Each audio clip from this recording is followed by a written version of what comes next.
বাংলাদেশে খেলা চলছে বিভিন্ন মাজার শরীফ হামলা করা, খানকা শরীফ হামলা করা। তৌহিদি জনতা বলতে কি বোঝায়? ওসমান জিন নুরাইন উনি একজন রাইটলি গাইডেড খলিফ ছিলেন। কেউ কি বলতে পারবে যে আমি তৌহিদি জনতার প্রেসিডেন্ট? না, কেউ বলতো তো এইটা যে একটা ডিসকোর্স ক্রিয়েট করা হয়েছে মব ভায়োলেন্স কে পেট্রোনাইজ করার জন্য। বর্তমানে এই যে তৌহিদ জনতা বলে ওরা যে বিষয়টা যেভাবে করছে, তারা তো এই পার্সপেক্টিভে আগাচ্ছে।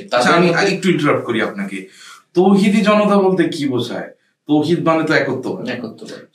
আপনিও ওয়েস্টে থাকা হয়েছে আপনার, আপনি বেশ কিছুদিন ইউকেতে ছিলেন। আমি ক্রিশ্চিয়ানিটি যেভাবে বুঝি বা জুডাইজম যেভাবে বুঝি, ওরা কি একত্ববাদে বিশ্বাস করে না? যারা ইহুদি, যারা জিউ, তারা একত্ববাদে বিশ্বাস করে। আচ্ছা, আমরা ক্রিশ্চিয়ানিকে তাহলে দূরে রাখি, শুধু কিছু কিছু সেক্ট আছে তারা আবার একটু এখানে ডিভিয়েশন করে, but majority there is only one God. তাহলে ওরা কি তৌহিদি জনতা? আপনি লা ইলাহা ইল্লাল্লাহ যদি এটাতে থাকেন, ওরা তো লা ইলাহা ইল্লাল্লাহ মানে। হ্যাঁ, তাহলে তারাও কি তৌহিদি জনতা? হ্যাঁ, তারাও তৌহিদি। তাহলে রিসালাতকে যদি আমরা সরিয়ে দেই, তাহলে তো কাদিয়ানীরাও মুসলিম, ওরাও তৌহিদি জনতা। ওরা তো দুই আল্লাহতে বিশ্বাস করতেছে না বা আল্লাহর একত্ববাদকে ডিনাই করছে না। আমার ক্লেমটা ডাজ ইট মেক সেন্স?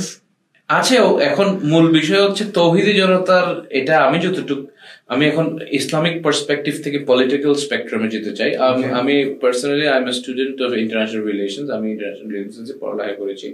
তো ওই পার্সপেক্টিভে দেখলে I see there is a game at play. বাংলাদেশে একটা খেলা চলছে। কিসের খেলা? বাংলাদেশে খেলা চলছে বিভিন্ন মাজার শরীফ হামলা করা, খানকা শরীফ হামলা করা।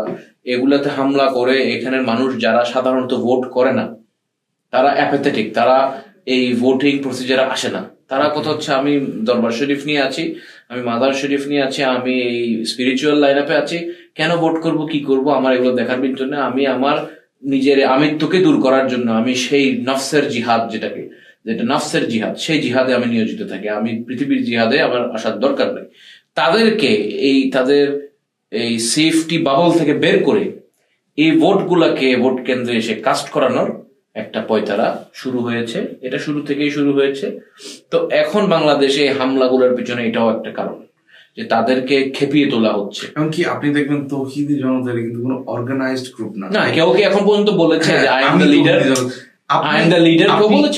আপনার একটা ইউথ সংগঠন আছে, so you can say that I am the president of মইনি ইউথ ফোরাম, বাট কেউ কি বলতে পারবে যে আমি তৌহিদি জনতার প্রেসিডেন্ট? না, কেউ বলতো। তো এইটা তো একটা ডিসকোর্স ক্রিয়েট করা হয়েছে মব ভায়োলেন্স কে পেট্রোনাইজ করার জন্য। তো আমরা দেখতে পাচ্ছি তৌহিদি জনতার ব্যানারে যা যা হচ্ছে, এগুলা কোনোটাই ইসলামকে রিপ্রেজেন্ট করে না। আর আমি দর্শকদের উদ্দেশ্যে বলছি, আপনারা জানলে অবাক হবেন, ইসলামে কোনো এক্সট্রা জুডিশিয়াল কিলিং এর জায়গা নেই। আপনার সামনে যদি আমি একজনকে হত্যা করে ফেলি, আপনি আমাকে হত্যা করতে পারবেন না। আমাকে কাজীর দরবারে নিয়ে যেতে হবে, আমার বিচার হবে। এটা হচ্ছে শরিয়া, এটা হচ্ছে দারুল ইসলাম। জি, এটা ইসলামের সুন্দর। এটা ইসলামের প্রেক্ষাপটে যদি সেই জমিন গঠিত হয়, ল এন্ড অর্ডার যদি ইসলামিক নিয়মে হয়, শরিয়ার নিয়মে হয়, দিস ইজ দ্য ওয়ে। জি, you have to be taken to the কোর্টে আপনার আগে বিচার হবে, সাক্ষী দেখাতে হবে আপনি যে খুন করেছেন। এটা আমি দেখেছি, ঠিক আছে, সাক্ষী লাগবে, সাক্ষী লাগবে, প্রমাণ লাগবে, কেমনে খুন হয়েছে এটা অ্যাসেস করা হবে, তারপর আপনার বিচার হবে। আমি যদি ওই স্পটে আপনাকে মেরে ফেলি, তাহলে বিচার আমার হবে।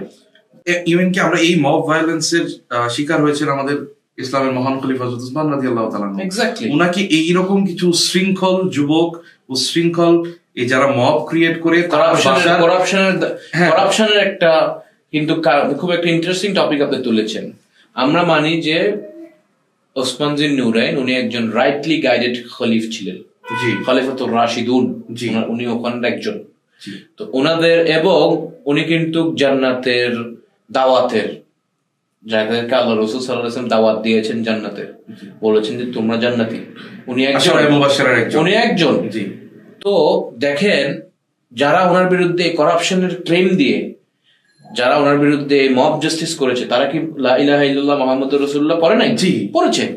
দেখেন, যাকে রাসূল সাল্লাল্লাহু আলাইহি ওয়াসাল্লাম গ্যারান্টিড জান্নাত দিয়েছেন, তার মৃত্যুর কারণ আমি হলাম, তার বিরুদ্ধে তারা করাপশনের ক্লেম জেনেছে, তার ঘরে তারা হামলা করেছে, তার ঘরের ভেতর দিয়ে ঢুকে তাকে শহীদ, ওটার আগেও, ওনাকে শহীদ করার আগেও ওনার ঘরে হামলা করে ওনার ওয়াইফ, ওনার পরিবারের উপরে ফিজিক্যাল অ্যাসল্টের ট্রাই করা হয়েছে।